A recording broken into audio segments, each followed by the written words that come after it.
La entrevista del día con Vanessa Acosta.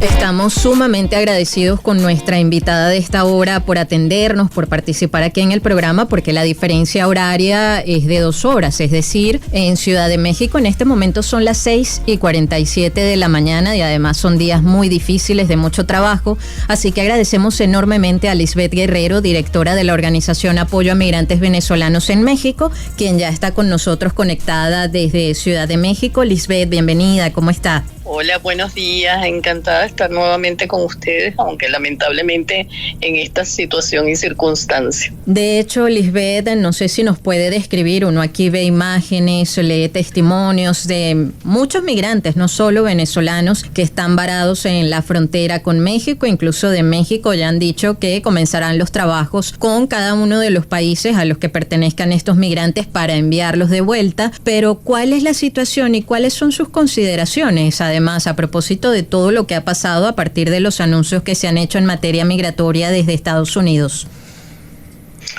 Mira, realmente la situación es bien delicada, bastante delicada, parece mentira, en muy pocos días.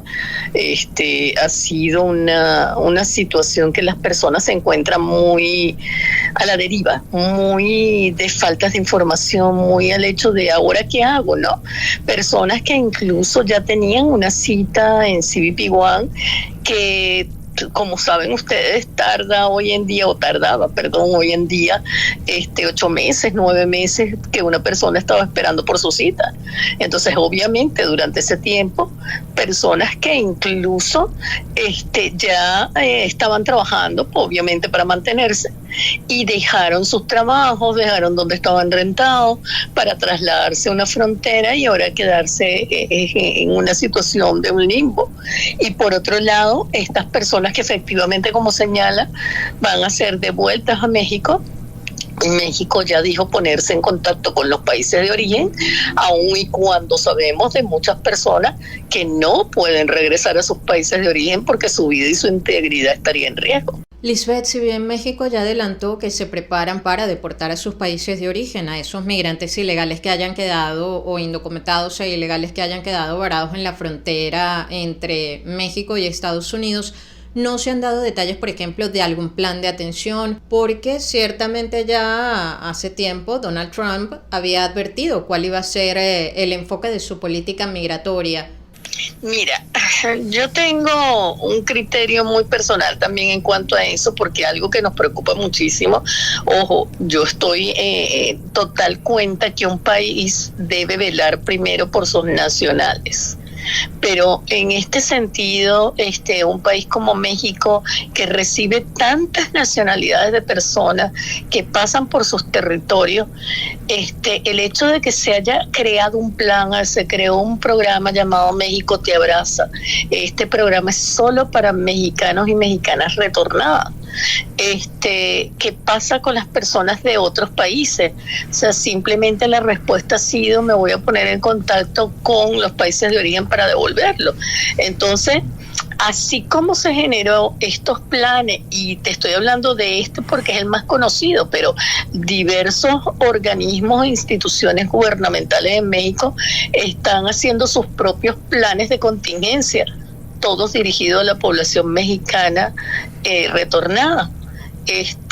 Sí, los agarró, como tú bien señalas, los pantalones abajo, yo diría entre comillas, ¿sabes? Porque ya era algo que sabían, ya era algo que vivieron en el primer mandato de Trump. Entonces, ¿qué pasa con esta población que no es nacional mexicana? Lisbeth, el presidente electo, bueno, ya en ejercicio de sus funciones, Donald Trump, hacía como una diferenciación, ¿no? Y decretaba emergencia nacional, por ejemplo, en la frontera sur, para que quienes nos escuchen o nos escuchan en este momento más o menos se hagan una idea. ¿Cuál es la diferencia entre la frontera norte y la frontera sur? ¿Cuál es quizás esa vía a través de la cual llegaban, digo yo llegaban porque uno pudiese intuir el flujo ahora disminuye por razones evidentes, la mayor cantidad de migrantes? Mira, la frontera sur de Estados Unidos obviamente es esta que colinda con la parte de llamado frontera norte de México. que era lo que ya habíamos oído de muchos espacios como Ciudad Juárez, como Matamoros, Laredo, o sea, todas estas partes donde las personas a través de la cita de CBP One estaban llegando a un puerto de entrada para poder optar a la opción de pasar a Estados Unidos. Y donde efectivamente muchas personas hoy en día lograron pasar a través de esta aplicación. La situación ahorita es reactivar por parte de Estados Unidos lo que es un programa llamado Quédate en México. Este programa Quédate en México es su fin o su objetivo es que las personas permanezcan en México mientras tramitan una situación de un posible asilo, que de paso ahorita sabemos que también está suspendido. De hecho, figuras como esta cita del CBP One, la figura del parol humanitario que había para cubanos, haitianos, venezolanos y nicaragüenses, también está suspendida. Entonces, ahorita no hay una vía legal clara para que las personas puedan pasar a Estados Unidos. ¿Y estarían dispuestos esos migrantes a quedarse en México, bien sea mientras resuelven su situación migratoria o para establecerse? Es decir, ¿les ofrecen alguna oportunidad o algún tipo de atención? No, lamentablemente, como hemos hablado en otras ocasiones, México no es un país para nada fácil. Es un país donde las personas han pasado por muchas circunstancias de extorsión, robo, secuestro, y muchísimas personas no quieren quedarse. Sin embargo, sí están acudiendo a nosotros y otras organizaciones de la sociedad civil para ver cómo hacen para regularizarse, para obtener documentos, pero es como que, bueno, me agarró aquí, ¿no? ¿Ya qué hago? Ya tengo que quedarme. Escuchan a Lisbeth Guerrero, ella es directora de la organización Apoyo a Migrantes Venezolanos en México. ¿Qué información han recibido a propósito de la situación en los albergues? Aquí veíamos que algunos han sido cerrados porque se recortan los fondos que otorgaba el gobierno de los Estados Unidos. Bueno, pero en paralelo, por ejemplo, en Tijuana también habrían otro. ¿Cuál es la situación de los albergues, Lisbeth, y cuál es su mensaje para quizás quien tiene un conocido, un amigo, un familiar que ahora está atrapado allí en la frontera de México con los Estados Unidos? ¿Qué pueden hacer al final? Mira, la situación con los albergues, efectivamente, primero la saturación que no ha cesado durante años y que con este hecho incluso se incrementa, porque es distinto mientras unas personas estaban esperando una cita o lo que te decía, ya les había salido y dejaron todo y ahora se encuentran incluso en situación tal vez de calle, ¿no? Entonces, por una parte, súper saturados, efectivamente con muchos menos recursos, porque ahora también estos recursos se están dirigiendo más a la población retornada que a una población flotante de otras nacionalidades. Y por otra parte, sí hay un anuncio de creación de albergues por parte del gobierno federal. Supuestamente ya han empezado a trabajar en algunas zonas fronterizas en la construcción de estos albergues. Ahora bien, la recomendación de las personas que ya, lamentablemente ahorita no tienen un camino claro si su propósito sigue siendo ir a Estados Unidos, por un lado, ni pensar en cruzar de forma ilegal, no contactar coyotes. Obviamente esto es un caldo de cultivo para que muchas personas se aprovechen y obviamente aumenten hasta costo y obviamente el riesgo es muchísimo más grande.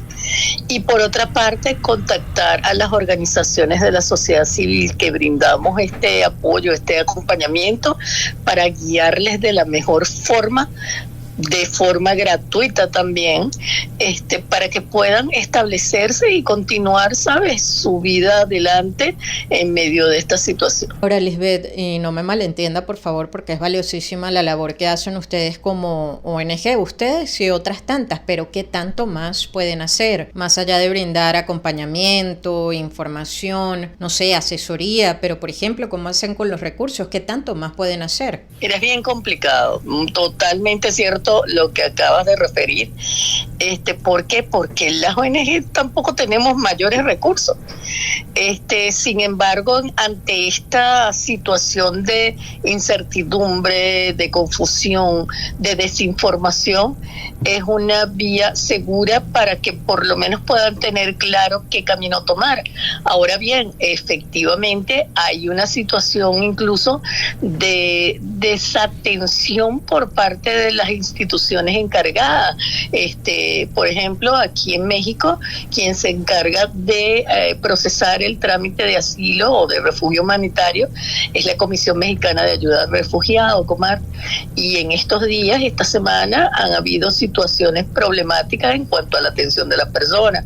Entonces, sí, los podemos guiar, los podemos acompañar, obviamente podemos hacer acciones ante violaciones de derechos humanos de las personas, pero también es limitado.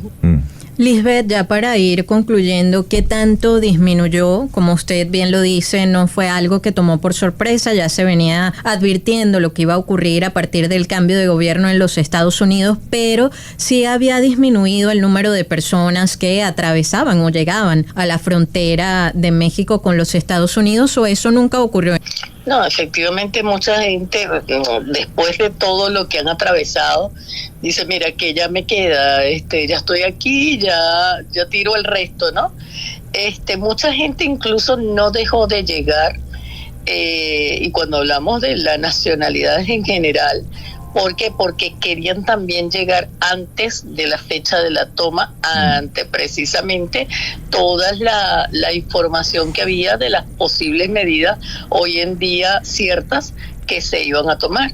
Entonces muchísimas personas siguieron llegando, incluso pensando, yo he recibido llamadas de personas que dicen, bueno, ya estamos aquí, queríamos lo de la cita, pero bueno, lamentablemente no llegamos a tiempo. ¿Qué hacemos ahora para estabilizarnos aquí? ¿Cómo nos puede guiar? Entonces muchas personas siguieron llegando pensando tal vez que esto no iba a ser tan pronto, no iba a ser tan abrupto, y lamentablemente los agarró en la situación que hoy en día los agarra, con unas temperaturas también bajas que han afectado a la gente que está en la calle. Exactamente, ahora falta ver cómo será ese proceso de devolución a sus territorios de origen, porque tampoco se ha dado mayor detalle. Ya para concluir, Lisbeth, si quiere compartir con nosotros las coordenadas de la Organización de Apoyo a Migrantes Venezolanos en México, bienvenido sea. Muchísimas gracias. Bueno, Apoyo a Migrantes Venezolanos nos pueden ubicar a través de Facebook, tal cual como se menciona, Apoyo a Migrantes Venezolanos, y contactarnos a través del Messenger de Facebook, y ahí con gusto atendemos su caso, y si es necesario realizar y agendar una videollamada, se agenda para darle la mejor guía posible. Que esté muy bien y gracias por este contacto. Gracias a ustedes y que tengan un excelente día. Feliz día. También faltaría ver qué anuncia el gobierno venezolano. ¿Se ha puesto en contacto o no con las autoridades de México, por ejemplo, para saber cómo va a ser esa devolución o esa repatriación, esa deportación? La entrevista del día con Vanessa Acosta.